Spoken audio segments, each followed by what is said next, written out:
Hello everyone, welcome back to SNK Learnings, your IELTS companion for best learning। हमारे पिछले video में आपने देखा था IELTS के बेसिक टेस्ट स्ट्रक्चर के बारे में, बेसिक IELTS ओवरव्यू के बारे में, और सेकेंड वीडियो में आपने सारी जानकारी ली कुछ लिसनिंग टेस्ट के बारे में। इस वीडियो में हम लेके आए हैं आपके लिए IELTS का एक मोस्ट इम्पोर्टेंट मॉड्यूल जो कि होता है रीडिंग टेस्ट। इस वीडियो में हम जानेंगे रीडिंग टेस्ट के फॉर्मेट के बारे में, रीडिंग टेस्ट के अंदर कौन कौन से क्वेश्चंस पूछे जाते हैं, कौन कौन से कॉमन प्रॉब्लम्स जो आज दिन तक लोगों ने फेस किए हैं, मेरे भी कुछ स्टूडेंट्स को काफी प्रॉब्लम आए हैं। उसके बाद देखेंगे टाइम मैनेजमेंट टिप्स, क्योंकि ये टेस्ट कैसा है कि जहाँ पे आपको टाइम काफी मैनेज करना पड़ता है। टाइम अगर मैनेज नहीं कर पाओगे तो थोड़ी सी प्रॉब्लम रहती है इस टेस्ट के अंदर।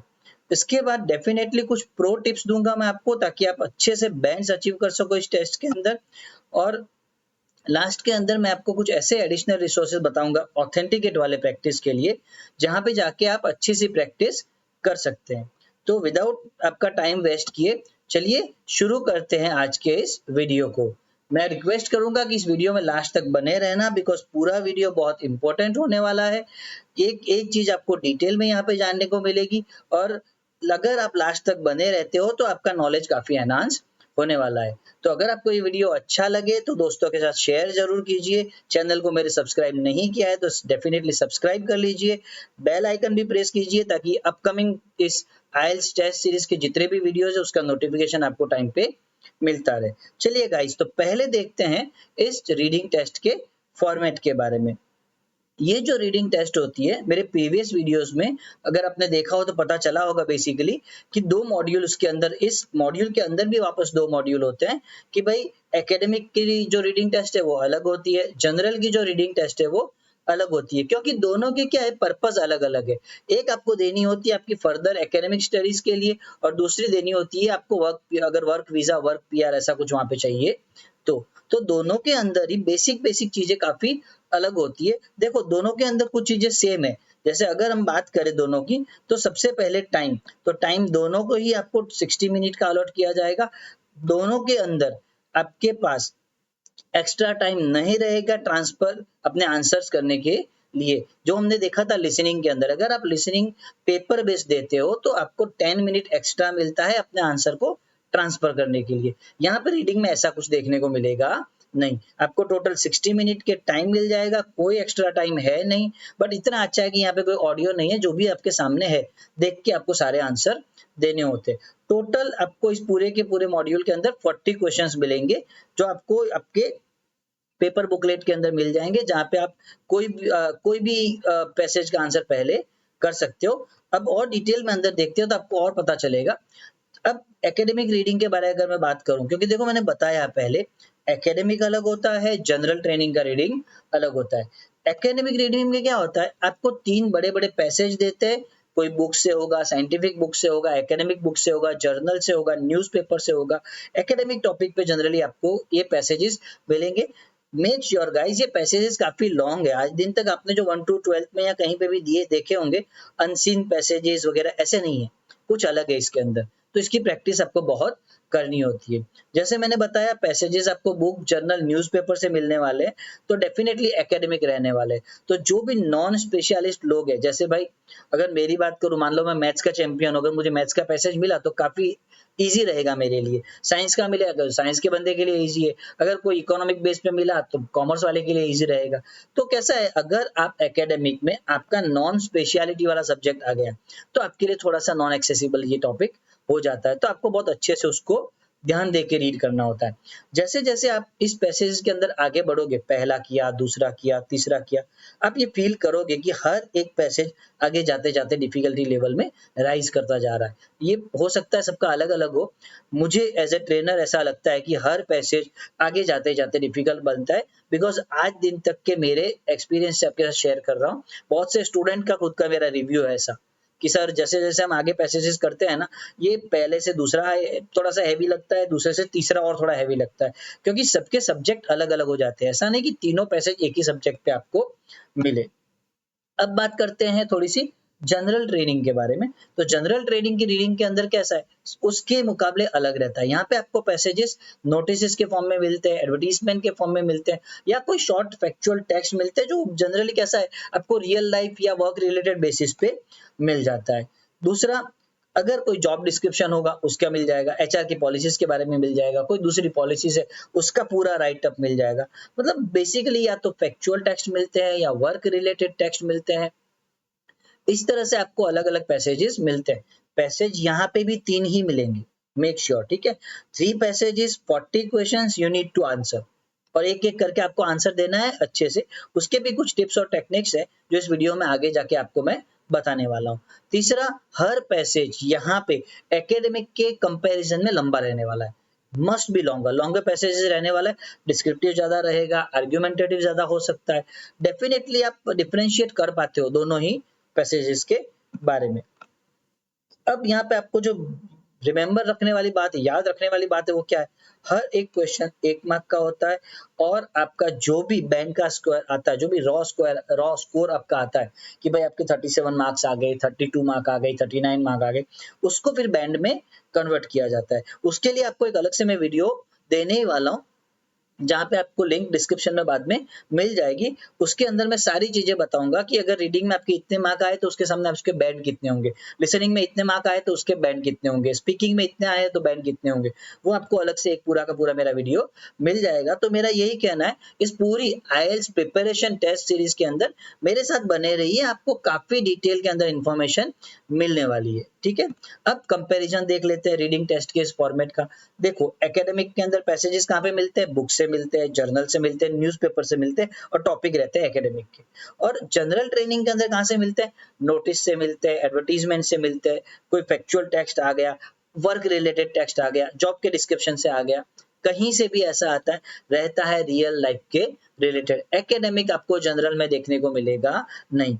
एकेडमिक में पैसेजेस कंपैरेटिवली शॉर्टर होते हैं, वो भी कुछ ज्यादा छोटे नहीं है भाई, वो भी बड़े ही रहते हैं, यहाँ पे कुछ ज्यादा बड़े रहते हैं, तो आपको उसके अकॉर्डिंग थोड़ी सी प्रिपरेशन करनी रहती है। अब हम देखते हैं कौन कौन से टाइप से क्वेश्चन इसके अंदर जनरली एग्जाम के अंदर देखने को मिलते हैं। बहुत ज्यादा तो डिफरेंस नहीं है, बट ठीक है, सारे क्वेश्चन हमको वैसे तो पता है, बचपन में हम करते ही आए हैं।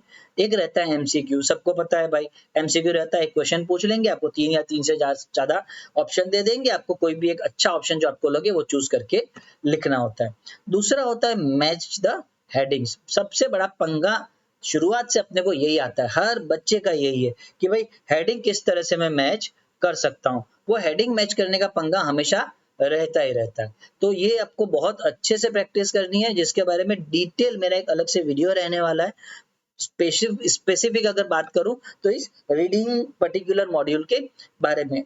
रीजन ये है कि ये वो सबसे डिफिकल्ट एक मॉड्यूल बन जाता है जहां पे बच्चों को काफी टेंशन बढ़ती है, बिकॉज टाइम कैसा है कि 60 मिनट रहता है। 60 मिनट में मैंने अक्सर देखा बच्चों से हो नहीं पाता, टाइम प्रेशर रहता है, आपको टाइम मैनेज करना भी आना चाहिए। तो उसके बारे में भी इस वीडियो के अंदर हम चर्चा करने ही वाले हैं। तीसरा क्वेश्चन देखते हैं, ट्रू फॉल्स नॉट गिवन। सबसे टिपिकल अच्छे क्वेश्चंस के अंदर ये आता है, बट क्या है कि एस्पिरेंट्स को, बच्चों को समझ में नहीं आता है कि ट्रू क्या है, फॉल्स क्या है, नॉट गिवन क्या है। हम देखेंगे इसके बारे में भी बाद में। चलो, अब एक आता है यस नो नॉट गिवन। देखो guys, true false not given और yes no not given basically same है, हल्का सा एक ओपिनियन का डिफरेंस आता है। ऊपर कैसा था, ट्रू फॉल्स नॉट गिवन में अगर पैसेज के अंदर इंफॉर्मेशन दी है, सपोर्ट हो रहा है, ट्रू लिख लो, वही चीज यहाँ पे यस में लिखनी है। अगर फॉल्स आ रहा है, दैट मीन्स जो दिया हुआ है ना उसको कॉन्ट्राडिक्ट करने वाला स्टेटमेंट है। कैसा स्टेटमेंट है, कॉन्ट्राडिक्ट का मतलब विरोधाभास, उसके अपोजिट है। ऐसा नहीं कि वो इन्फॉर्मेशन गिवन नहीं है, अगर गिवन नहीं होगी तो नॉट गिवन में आ जाएगा। तो अगर आपको जो पूछा है उसके कॉन्ट्राडिक्ट वाले इंफॉर्मेशन है तो वो आपकी फॉल्स में आएगी और या फिर नो में आएगी, ठीक है। अब दूसरे क्वेश्चन टाइम्स की बात करते हैं, तो कुछ इसके अंदर स्पेसिफिक इंफॉर्मेशन दी रहती है आपको पैसेजेस के अंदर। डिस्क्रिप्शन हो गया, एक ओपिनियन शायद हो सकते हैं, कभी डेट्स हो सकती है, कुछ अलग डेटा हो सकता है, एग्जांपल्स हो सकते हैं, वो आपको इंफॉर्मेशन मैच करनी होती है, उसके भी क्वेश्चंस आपको आ सकते हैं। दूसरे आते हैं फीचर के अंदर क्या सा होता है, कोई पीपल के बारे में बात कर ली, रिसर्चर के बारे में बात कर ली, कोई स्पेसिफिक टॉपिक, थियरी, सेइंग, और ऐसा कुछ भी, ऐसा कोई फीचर आपको ऑलरेडी वो देके रखते हैं जिसको आपको मैच करना होता है कि जो भी क्वेश्चन पूछा है क्या वो फीचर कहीं ना कहीं मुझे पैसेज में मिला है कि नहीं। मिला है तो ठीक है, नहीं मिला है तो उसका आगे आप उसके अकॉर्डिंग आंसर दे सकते हो। कुछ क्वेश्चंस आते हैं अपने को कंप्लीशन के बारे में, सेंटेंस कंप्लीट करना होता है, टेबल कंप्लीट करना हो सकता है, समरी आपको दे सकती है, फिल इन द ब्लैंक्स भी हो सकती है, ठीक है। और उसके रिलेटेड क्या है कि आपको एक पर्टिकुलर चीज देंगे कि भाई आपको कितने वर्ड लिखने हैं, 1 2 3, not more than 2, not more than 1, वो चीज आपको यहाँ पे लिखनी रहती है। और मेरे प्रीवियस वीडियो में मैंने बताया था आंसर लिखने की टेक्निक। हमेशा जब भी गाइज आप आंसर लिखो ना, यूज कैपिटल लेटर्स ओनली। पंगा क्या होता है, प्रोनाउंसिएशन सॉरी आपके पंक्चुएशन की एरर नहीं होती है। बिकॉज बहुत बार क्या होता है, अगर सेंटेंस केस लिखना होता है, पहला लेटर कैपिटल बाकी के सारे छोटे, बच्चे लिख नहीं पाते, सारे छोटे लिख लोगे, ग्रामेटिकल एरर में चले जाओगे। बेटर क्या है, सारे कैपिटल लिख लो, कोई मार्क उसका काटता है ही नहीं। नेक्स्ट क्वेश्चन देखते हैं, डायग्राम लेबलिंग। आपको पैसेज के अंदर छोटा डायग्राम दे सकते हैं टेक्स्ट के फॉर्म में या किसी भी फॉर्म में, उसको आपको लेबल करना रहता है। बहुत इजी क्वेश्चन है, जब हम रियल प्रैक्टिस टेस्ट देखेंगे वीडियो के थ्रू तब आपको मैं पूरा डिटेल में समझाने वाला हूँ। उसके बाद रहते हैं शॉर्ट आंसर क्वेश्चंस। इसके अंदर कैसा है, आपको दे देंगे एक वर्ड में आंसर देना है, 2 में देना है, 3 में देना है, किस तरह से देना है। तो ये क्वेश्चन आपको पैसेज के अंदर से मिल जाएंगे, इजी आंसर रहते हैं, इतना कुछ टफ रहता नहीं है। रीडिंग के अंदर जो टफ सबसे आज दिन तक मेरे स्टूडेंट्स के रिव्यू आए हैं ना गाइस, वो है फॉल्स नॉट गिवन वाले जो हो गए, यस नो नॉट गिवन वाले जो हो गए। सबसे बड़ा टेंशन आता है मैचिंग द हेडिंग्स वाला, क्योंकि हमें हेडिंग पता ही नहीं चलता है। जो ऑथर है उसका हेडिंग अलग हो गया, जो एग्जामिनर है उसका हेडिंग अलग हो गया, और अपना हमेशा अलग ही होता है। तो उसके बारे में आपको डिटेल ट्रेनिंग मिलने वाली है। अब सबसे इंपॉर्टेंट बात यहाँ पे क्या रहती है, सबसे पहली चीज आप है ना हर एक पैसेज के इंस्ट्रक्शंस पहले रीड करो, हर एक क्वेश्चंस के इंस्ट्रक्शंस पहले रीड करो। क्या पूछा है, बोला है नो मोर देन 2 वर्ड्स का मतलब 2 से ज्यादा नहीं है, 1 वर्ड ओनली, एक ही लिखना है। अगर आप वर्ड लिमिट एक्सीड करते हो, डेफिनेटली आंसर क्या हो जाता है, पूरा आंसर सही है आपका, मार्क्स आपको अलॉट होंगे नहीं। क्यों, क्योंकि उनके अकॉर्डिंग ये आंसर रॉन्ग है। ठीक है, मैं खुद एक आईएलटीएस ट्रेनर हूँ, हम लोगों को एक्सटेंसिव ट्रेनिंग दी जाती है चेक करने के लिए भी कि किस तरह से पूरे की पूरी चीजें चेक की जाती है। तो रियल लाइफ एग्जांपल भी अपने को देखने को मिलते हैं वहां पे। तो ये सारी चीजें मैं आपको अपने वीडियो टेस्ट सीरीज के थ्रू बताने वाला हूँ। तो अगेन मेरी वही रिक्वेस्ट है, मेरे साथ बने रहना इस टेस्ट सीरीज में, जहां तक हो सके बने रहो, आपको कुछ ना कुछ नॉलेजेबल हमेशा मैं डिलीवर करता रहूंगा। अब देखते हैं कॉमन प्रॉब्लम्स जो मेरे स्टूडेंट्स ने फेस की, लोग भी फेस करते हैं। बहुत बार मुझे ये देखने को मिलता है, बहुत से मेल्स भी आते हैं, लोग भी मिलते हैं, पेरेंट्स भी मिलते हैं। तो कुछ रियल प्रॉब्लम्स जो है मोस्ट ऑफ स्टूडेंट की, वो मैं यहाँ पे आपको बताता हूँ। सबसे पहली मतलब ये इतनी कॉमन है जितना कॉमन खुद कॉमन वर्ड भी नहीं है, मान लो आप। तो सबसे पहला रहता है टाइम प्रेशर का। अब टाइम प्रेशर का पंगा कैसा रहता है लोगों का कि पैसेज दिया हुआ है 60 मिनट का, 3 पैसेज है, जनरली 20 मिनट्स के अंदर आपको एक पैसेज के आंसर लिखने होते हैं। पैसेजेस इतने बड़े बड़े होते हैं कि बच्चे आंसर ढूंढ के लिख ही नहीं पाते। और कैसा होता है, एक साथ में आपको तीनों पैसेज मिल गए। अब स्टूडेंट क्या करते हैं, 2 पैसेज के अंदर बहुत दिल खोल के टाइम लगाते हैं। उनको ऐसा लगता है यार 13 क्वेश्चन है, 26 मार्क मिनिमम आ जाने, 27 तो आ ही जाने, अच्छे से करते। हो सकता है भाई थर्ड पैसेज थोड़ा इजी लगे, आपकी रीच में हो, क्या पता। तो आप टाइम जब अलॉट करते हो ना, अच्छे से करो, नहीं तो ये प्रॉब्लम आपको रहने वाली। Most of the student third passage के अंदर टाइम कम पड़ा सर, तीसरे के आंसर्स रह गए सर, ये कॉमन मुझे देखने को मिलता है। दूसरा एक आता है वोकेबुलरी। अब वोकेबुलरी कंफ्यूजन कैसा होता है, जब भी आपको कोई वर्ड मिलता है ना, एक चीज याद रखना यार, इतना चैंपियन कोई नहीं होता कि उसको सारी इंग्लिश के सारे वर्ड पता हो। तो आपको कंटेक्स्ट के अकॉर्डिंग उस वर्ड का मीनिंग पता होना चाहिए कि उस वर्ड का मीनिंग वहां पे क्या बैठता है। जहां पे जो मीनिंग बैठता है ना, आपको वही उसके अकॉर्डिंग पैसेज में सोचना है, क्योंकि हर एक वर्ड के अपने अपने अलग मीनिंग होते हैं। ठीक है, तो वो कंफ्यूजन रहता है, बट फिर भी आप वोकेबुलरी बिल्ड करो, अच्छी बात है। मैं भी आपको अब अपने अपकमिंग कुछ वीडियोस के अंदर डेली के बेस पे कुछ वोकेबुलरी के वर्ड्स एक देने वाला हूं, जो मैं शुरू करने वाला हूं रिसेंटली। तो वहां से आपको डेली के वर्ड्स मिलेंगे। मेरे चैनल में भी बने रहो, इंस्टाग्राम हैंडल पे भी बने रहो, आपको वहां पे भी मेरे शॉर्ट्स वोकेबुलरी के वर्ड्स डेली के बेस पे मिलते रहते हैं। तो पहले तो ये समझो कि वो पर्टिकुलर वर्ड जो है उसका कंटेक्स्ट वहां पे क्या है, क्योंकि वर्ड्स के मीनिंग अलग अलग रहते हैं। तीसरा आता है ट्रैप आंसर्स वाला। अब कैसा होता है, जो भी आपको ऑप्शन दिया रहता है खास करके मैच करने के लिए, आपको है ना काफी सिमिलर लगेगा क्योंकि देखो हम लोग ही सिखाते हैं कि मीनिंग निकालो, मैंने अभी जैसे आपको बोला वो कंटेक्स्ट का मीनिंग निकालो, बच्चे क्या करते हैं मीनिंग निकालने बैठ जाते हैं। कभी कभी हम ही बोलते हैं यार वो मीनिंग क्यों निकालते हो, जो देख के रखा उसको लो ना आप। तो इसमें कैसा है, कोई गोल्डन या थंब रूल तो है नहीं, आपको अपने हिसाब से थोड़ा तो सोचना पड़ेगा। मैं इतना बता सकता हूँ कि हाँ, एक अच्छे से ऑप्शन के लिए जाओ जहां को आपको ऐसा लगे कि हाँ ये ओपिनियन इस तरह से यहाँ पे ऑथर दे रहा है। तो कभी भी कैसा है, एग्जैक्ट अगर मैच होता है ना, वो तो अभी तक मैंने देखा है जनरली आंसर बहुत कम होता है। तो पैसेज के साथ एग्जैक्टली मैच होगा वैसा तो दिखेगा ही नहीं पहली बात तो आपको। अगर फिर भी दिखता है तो एक बार सोच लेना, एक बार उसमें वापस आपको सोचना ही है कि भाई कहीं ना कहीं ये मुझे ट्रैप तो नहीं कर रहा है बता के। दूसरा, सबसे ज्यादा टाइम जाता है यार इसमें, नॉट गिवन फॉल्स के अंदर। मैं अभी भी आपको वापस बोलता हूं, अगर पैसेज के अंदर इंफॉर्मेशन नहीं दिख रही है मतलब वो नॉट गिवन है, वो फॉल्स नहीं है। फॉल्स तो कब है, जब वो आपको पैसेज की चीजों से कॉन्ट्राडिक्ट कर रही है। अगर पैसेज में बोला हुआ है कि भाई there is a small village in the city, ठीक है, और उसके बाद बात कर ली टाउन की, कॉन्ट्राडिक्ट है ना विलेज और टाउन के अंदर, तो फॉल्स इंफॉर्मेशन है। ठीक है, नहीं गिवन दी नहीं है तो फिर नॉट गिवन लिख लो, सोचना ही क्यों है। ओवर थिंकिंग बहुत करने चले जाते हैं। उसके बाद सबसे कॉमन चीज, आप है ना पैसेज को स्कीम नहीं करते हो। एक टेक्निक आती है रीडिंग के अंदर, मैं अपने एक वीडियो के अंदर एक एक्सक्लूसिव आपको सिखाने वाला हूँ। स्कीमिंग और स्कैनिंग टेक्निक होती है। बहुत से स्टूडेंट को स्कीम करना नहीं आता, वर्ड तो इजी है, स्कीम कर लो पूरा का पूरा पैसेज, स्कैन कर लो पूरा का पूरा पैसेज। फोटोजेनिक इमेज का एक बहुत अच्छा कंसेप्ट है ह्यूमन के अंदर, तो वो आप यूज करते नहीं हो। तो आपको क्या है कि ये skimming techniques, scanning techniques, photogenic image लेना, इन सब का शायद नॉलेज लोगों को कम होता है, तो बच्चे वहां पे अटक जाते। तो ये वो बेसिक बेसिक कॉमन प्रॉब्लम्स थी जो आज दिन तक के स्टूडेंट ने फेस की है और मुझे वहां से रिव्यू मिले हैं। अब सबसे इंपॉर्टेंट पार्ट आता है, सेकेंड इंपॉर्टेंट पार्ट आता है, क्योंकि इंपॉर्टेंट तो हमेशा क्या होता है, टिप्स होती है, टिप्स आपको बहुत इंपॉर्टेंट लगती है। तो मैं बोलूंगा सेकेंड इंपॉर्टेंट पार्ट आता है इस वीडियो का, वो है टाइम मैनेजमेंट। देखो, इस पर्टिकुलर पैसेज की बात भी साइड पे करते हैं ना, तो लाइफ में भी अपने को टाइम मैनेजमेंट का पंगा रहता है। तो आप सबसे पहले लाइफ का तो छोड़ दो, यहाँ पे समझ लो किस तरह से टाइम आपको मैनेज करना है। सबसे पहले तीनों पैसेज जो है ना उसको स्कैन कर लो, अगर हो पाए तो, अगर हो पाए तो। फिर आपको जो लगे कि ये पैसेज मेरे कप ऑफ टी में आता है, उसको शांति से हैंडल करो।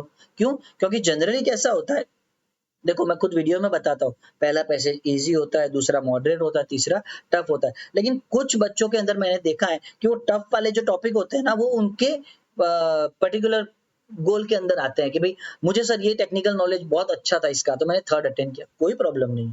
मतलब at the end of the day क्या आना चाहिए, आपके बैंड आने चाहिए। आप किसी से भी शुरू करो। जनरल हमारा सजेशन क्या होता है, पैसेज वन जो होता है यूजुअली इजी होता है, लेकिन अगर वो टॉपिक आपका नहीं रहा तो आपको थोड़ा सा टफ लग सकता है। तो जनरल सजेशन यही है कि वहां से शुरू करो। हाँ, सबसे मोस्ट इंपॉर्टेंट, आपको अगर लगता है कि थर्ड पैसेज आपका इजी है तो आपके टाइमिंग हमेशा लेस देन 20 मिनट से होने चाहिए। जो भी पैसेज पहला आप अटेंड करो, मेक श्योर कि वो आप 15 से 17 मिनट में खत्म कर देते हो। क्यों? क्योंकि आपका जो भी थर्ड पैसेज रहेगा, फिर वो रियल एग्जाम का थर्ड पैसेज हो या आपका थर्ड पैसेज हो, वहां पे आपको टाइम कम पड़ने वाला है, तो पहले टाइम सेव कर लो। ठीक है। दूसरा, स्कीम करो। पहले क्या करो, स्कीम करो, फिर स्कैन करो। तो वो स्कीम क्या होता है, स्कैन क्या होता है, वो मैं आपको एक क्विक रिव्यू दे देता हूँ। स्कीम का मतलब होता है पैसेज किसके बारे में बोल रहा है, आप फटाफट उसका आइडिया देख लो, एक फटाफट ऐसे ग्लांस कर लो एक तरह से, तो उसका आइडिया तो अपने को आ जाएगा। फिर क्या करो, scan the answers from the passage. आपको पहले क्वेश्चन हमेशा पढ़ लेने हैं, याद रखना, उसके बाद पैसेज पढ़ना है, ताकि क्या है कीवर्ड्स आप पैसेज के अंदर आपको आसानी से लोकेट हो जाएंगे। तीसरा जो टिप्स आता है, एक कीवर्ड जितने भी होते हैं ना उनको हाईलाइट करो। खुद के दिमाग पे उतना भी ट्रस्ट मत करो, हाँ, पेंसिल से हाईलाइट कर दो सारे के सारे कीवर्ड्स पे। कहाँ पे, क्वेश्चन पे भी और पैसेज पे भी, ताकि दूसरी बार जब आप वापस वहां पे जाओ एकदम फटाफट अपने को आंसर मिल जाए, कोई पंगा रहे नहीं अपने लिए बीच में। उसके बाद सबसे इंपॉर्टेंट, पैसेज के अंदर और क्वेश्चन के अंदर आपको वर्ड टू वर्ड सेम मिलेगा वैसा मिलेगा नहीं। अगर पैसेज के अंदर रिसीव्ड वर्ड है तो शायद आपको क्वेश्चन के अंदर ऑब्टेन मिल सकता है, गेन मिल सकता है, इस तरह से मिल सकता है। तो लुक फॉर द सिनोनिम्स, अगर पूरा फ्रेज है तो look for the para phrasing. मैं सारी चीजें आपको मेरी अपकमिंग सीरीज के अंदर, प्रैक्टिस सेशन के अंदर सिखाने वाला हूँ कि भाई पैरा फ्रेजिंग क्या होता है, उस पर भी एक डिटेल आपको सेशन मिलने ही वाला है। ठीक है। उसके बाद फोर्थ टिप जो आपकी आती है वो आती है प्रैक्टिस इन टाइम मोड। हमेशा जब अपने घर पे प्रैक्टिस करो, स्टॉप वॉच लेके बैठो। क्या करो? स्टॉप वॉच हमेशा लेके बैठो। स्टॉप वॉच टाइम मोड के अंदर अगर आप टेस्ट देते हो घर पे, तो वो आपकी आदत के अंदर बन जाता है, तो आप हमेशा टाइम मैनेज करके चलोगे। और जब भी घर पे गाइस टेस्ट देते हो ना, एक पैसेज कंप्लीट करके उठ जाते हो, वैसा मत करो। हाँ, फुल लेंथ प्रैक्टिस रेगुलर दो, 1 घंटा निकालो यार, कैसे भी करके निकालो, तो ही आप जो अचीव करना चाहते हो, जहां पे एडमिशन चाहते हो, वहां पे आपकी पॉसिबिलिटी बनेगी। दूसरा, speed and accuracy at the same time आपको बिल्ड करना है। साइंटिफिक कंसेप्ट है कि ये दोनों एक साथ कभी नहीं मिलते, बट कुछ कुछ चीजों में पॉसिबल है। तो आप build with speed with accuracy देखो। मैं ऐसा नहीं बोलता कि एकदम चैंपियन बन जाओ स्पीड में, एकदम चैंपियन बन जाओ एक्यूरेसी में, थोड़ा सा चैंपियन से नीचे आ जाओ ना, क्योंकि आइडियल सिचुएशन तो क्या वर्ल्ड में मिलेगी ही नहीं, बट उससे थोड़ा सा नीचे तो हम मैनेज कर ही पाते हैं। पांचवी जो टिप है आपको मैनेजमेंट की, वो क्या है? कहीं भी किसी भी एक या दो क्वेश्चन या पैसेज के अंदर किसी एक वर्ड पे स्टक होके मत बैठो। नहीं आता है छोड़ दो ना, कोई प्रॉब्लम नहीं। अगर आपको लगता है वो एक क्वेश्चन इतना टेंशन दे रहा है, तो भाई दूसरे तो हमारे पास 39 है ना कुछ उसमें ही कर लेंगे, स्किप कर दो उसको। स्किप करने के बाद अगर 15-17 मिनट में सारे पैसेज हो जाते, तो अपने पास 5 मिनट बचता है, उस एक के साथ दिमाग लगाते रहो बैठे बैठे। नहीं तो क्या होगा, वो एक क्वेश्चन आपका 3-4 मिनट खा जाएगा, और 3-4 मिनट में कम से कम आप 5 से 7 क्वेश्चन आंसर कर सकते थे। वो बाद में एग्जाम देने के बाद अपने को एक रिपेंट होता है, तो वो रिग्रेट रखना ही नहीं है अपने को। ठीक है, keep moving to stay within time. तो ये अपनी मेजर आपकी टाइम मैनेजमेंट की टिप्स थी, जो आपको पूरी की पूरी ध्यान में रखनी होती है, सो दैट आप अपना जो भी पर्टिकुलर एग्जाम है, वो एक पर्टिकुलर टाइम फ्रेम में कंप्लीट कर सकते हो। ठीक है, अब सब बच्चों का मेन डिमांड, सर कुछ टिप्स दे दो, सर कुछ टिप्स दे दो। भाई हम लोग मैजिशियन तो है नहीं, ठीक है, कि आपको जो बोलेंगे वो हो जाएगा। हाँ, हमारे एक्सपीरियंस के साथ कुछ स्ट्रेटेजीज जरूर शेयर कर सकते हैं, क्योंकि वो स्ट्रेटेजीज पुराने स्टूडेंट ने अडॉप्ट की होती है, उनके 8+ बैंड आए होते हैं, तो वही हम आपके साथ शेयर कर सकते हैं। सबसे पहला, डेली रीडिंग की हैबिट बनाओ। न्यूज़पेपर रीड करो, एडिटोरियल मैं इसलिए बोलता हूँ कि थोड़ा सा टफ रीडिंग करोगे ना वर्ड के अंदर, तो वहीं पे आपको पता चल जाता है अपने घर पे अपने प्रैक्टिस सेशंस के अंदर कि यार आप यहाँ पे टाइम ज्यादा बिगाड़ रहे हो, ताकि वो क्या है कि डेमो हो गया, एग्जाम के अंदर डेमो होने से बच जाता है। कुछ साइंस के आर्टिकल्स पढ़ो। ऐसा नहीं कि साइंस, सारे सब्जेक्ट है, वर्सेटाइल, अलग अलग सब्जेक्ट के आर्टिकल्स आप पढ़ते रहो, कुछ भी करके पढ़ो। हम जब बहुत पुरानी बात है, जब हमारे मतलब रीडिंग के दिन वगैरह हुआ करते थे, हमारा वन ऑफ द कोई ट्रेनर है, उसने ऐसा बोला था कि अगर वड़ा पाव भी खा रहे हो ना, और उसके अंदर भी आपको न्यूज़पेपर इंग्लिश में मिला है, तो वो वड़ा पाव खाने के साथ साथ वो पेपर पढ़ लो वहां पे, ताकि क्या है आपकी प्रैक्टिस वहां पे भी होती रहे। पता नहीं आज के बच्चे उतना करते नहीं करते, आई डोंट नो, बट हाँ, जहां पे भी रीडिंग मटेरियल दिखे चाट लो यार, कुछ भी करके पढ़ लो। दूसरा, पैराफ्रेजिंग करना भी सीख लो, आइडेंटिफाई करना भी सीख लो, क्योंकि पैसेज के अंदर काफी देखने को मिलेगा, और ये पैराफ्रेजिंग की टेक्निक आपको राइटिंग टास्क में बहुत काम लगेगी, क्योंकि वो I guess second toughest task होती है आईएलटीएस एग्जाम के अंदर। रीडिंग वाला तो फिर भी थर्ड टफ आता है, सबसे टफ तो स्पीकिंग, फिर writing, reading, then easiest was the listening. उसके बाद scanning for specific names, numbers, dates, examples, inverted commas, और ऐसी कोई भी पर्टिकुलर न्यूमेरिक चीज वगैरह दी होती है, उसके अंदर स्कैनिंग करो। बिकॉज वो चीज क्या है, जब क्वेश्चन पढ़ते हो ना, तो वो आपको रिकॉल तुरंत हो जाती है, उसको ढूंढने में ज्यादा मेहनत नहीं करनी पड़ती है। दूसरा, बुरा मत मानना, ट्रू फॉल्स नॉट गिवन के लिए खुद का नॉलेज मत अप्लाई करो। कंप्लीट दे दिया है, है, कॉन्ट्राडिक्ट करता है, फॉल्स है, नहीं है, नहीं है, मैं सोच रहा हूँ कि ऑथर ऐसा बोल रहा है तो ये हो सकता है। नहीं भाई, क्यों लगा रहे हो खुद का दिमाग? टेस्ट देनी है, बैठे हैं ना हम यहाँ पे, फिलोसॉफी लिखना थोड़ी बैठे हैं, तो खुद का दिमाग लगाना है ही नहीं। दिया है तो दिया है, नहीं दिया है तो कंप्लीट नहीं दिया है। आपका नॉलेज मेहरबानी करके वहां पे मत अप्लाई करो। ठीक है, उसके बाद root words, prefixes, suffixes, vocabs, ये सारे इंप्रूव करो। क्यों? क्योंकि रूट वर्ड से क्या होता है, आपको पता चल जाता है कि इसके बारे में ही कुछ बोला होगा, तो वो रूट वर्ड्स आप आराम से सीख सकते हो। अभी तो डिजिटल वर्ल्ड है, आपको कोई फिजिकल बुक भी नहीं लेनी पड़ती है, और इतना भी नहीं करना तो मेरे साथ बने रहो गाइस, मैं डेली का एक वर्ड आपको सिखाता ही हूँ, तो आपको पता चल जाता है कि वोकैब्स कैसी आने वाली। 30 डेज भी रहोगे तो 30 वर्ड्स तो आपको ऐसे ही मिल जाने हैं मेरे। और उसके सिवा अगर और भी कुछ चाहिए, मुझे कमेंट करके बता दो, मैं आपके हर कमेंट का तुरंत रिप्लाई कर दूंगा, विद इन अ डे आपको रिप्लाई आ जाएगा। और जो भी मेरे से हेल्प हो पाएगी नोट्स के फॉर्म में, वोकैब्स के, डेली के लेसन्स के फॉर्म में, मैं डेफिनेटली आपके साथ शेयर करूंगा, बिकॉज अपना एक ही एम है यार, अच्छे से बंदा कहीं जाके सेटल हो जाए। उसके बाद अगर आपको रीडिंग के अंदर अच्छे बैंड लाने हैं, मतलब 8+ बैंड लाने हैं, रोज के एटलीस्ट रोज के एटलीस्ट यहाँ पे भले मैं रोज के एटलीस्ट एक रीडिंग टेस्ट को आपको अपीयर करना है रोज का, ठीक है। तो आपके 8+ बैंड लाने की गारंटी है। मेरे प्रीवियस स्टूडेंट तो ऐसा बोलते हैं कि सर आपके वीक के भी 2 करते हो ना, आप अच्छे से 1 बार आ रहा है बैठ के तो भी 8 आ जाते हैं। देखो हर एक का कैसा है, ग्रास्पिंग पावर अलग होता है, हर एक के पंगे अलग अलग होते हैं।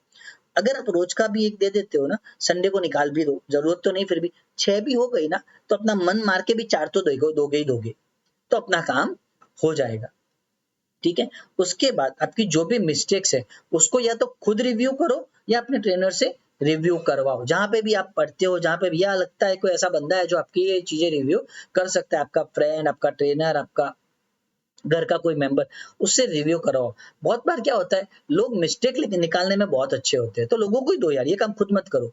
हमारे पास कोई मिस्टेक निकलवाने आएगा ना तो हम लोग अच्छे हैं, शायद खुद की मिस्टेक खुद को निकालना एक चैलेंज हो जाता है हमेशा के लिए। तो मेरी रिक्वेस्ट यही है, बंदों को दो रिव्यू करने के लिए, खुद तो करना ही करना, लोगों को पूछो, अपने फ्रेंड को पूछो, वो तो वैसे ही चैंपियन होते हैं भूले निकालने में, तो उनको पूछो, वो आपकी गलतियां जल्दी निकालेंगे। बशर्त क्या है, उनको नॉलेज होना चाहिए इस चीज का। अदरवाइज ऐसे बंदे को मत पकड़ाना जिसको नॉलेज नहीं है, वो तो ऐसे ही सारी गलतियां निकाल के बैठ जाएगा, ठीक है गाइस। अब लास्ट अपना सेक्शन पे आते हैं, पार्ट 5 पे, एडिशनल रिसोर्सेज पे।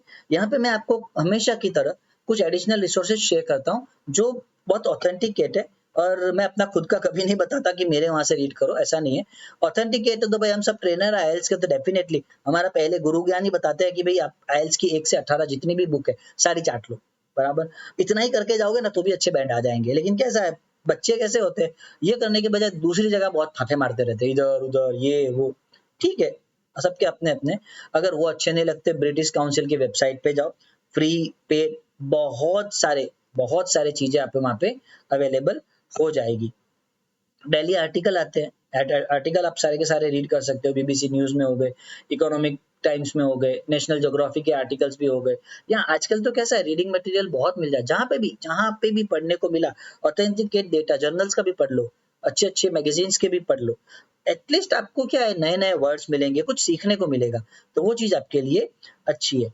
तीसरा लास्ट के अंदर अगर बताऊं, देखो मैं खुद भी अपनी एक आईएलटीएस रीडिंग मॉक टेस्ट की सीरीज तो लाने ही वाला हूँ। उसके अंदर मैं आपको एग्जाम्पल के साथ साथ, एक्सप्लेनेशन के साथ साथ, एक एक क्वेश्चन के साथ साथ सारी डिटेल बताऊंगा। तो वो वीडियो मेरे काफी लंबे ही होने वाले हैं, तो मेरे इस पर्टिकुलर, अगर आपको सीखना है मेरे से, तो मेरी इस पर्टिकुलर रीडिंग टेस्ट सीरीज के साथ बने रहना, सो दैट आपको क्या है, हर एक क्वेश्चन टाइप जो हमने यहाँ पे डिस्कस की है उसके बारे में डिटेल इंफॉर्मेशन मिल जाएगी। हर एक क्वेश्चन किस तरह से सॉल्व कर रहा है, कहाँ कहाँ पे क्या क्या चीजें हमें ध्यान रहनी चाहिए, तो वो सारी की सारी एक एक वीडियो। कैसा है, देखो एक पैसेज है 20 मिनट में आपको बोलता हूँ, समझाने में मुझे 40 मिनट जाएगी, तो वीडियो मेरा वो 40-45 मिनट का एक एक पैसेज का रहने वाला है रीडिंग के अकॉर्डिंग। तो मेरे साथ बने रहेगा, अगर उस वीडियो में बने रहिएगा आप, तो आपके लिए काफी अच्छा है। तो अगर आपको ये मेरा पूरा वीडियो अच्छा लगा हो तो अगेन गाइज शेयर कर देना दोस्तों के साथ, सब्सक्राइब कर देना मेरी चैनल को अगर नहीं किया है, बेल आइकॉन को प्रेस कर देना ताकि आपको नोटिफिकेशन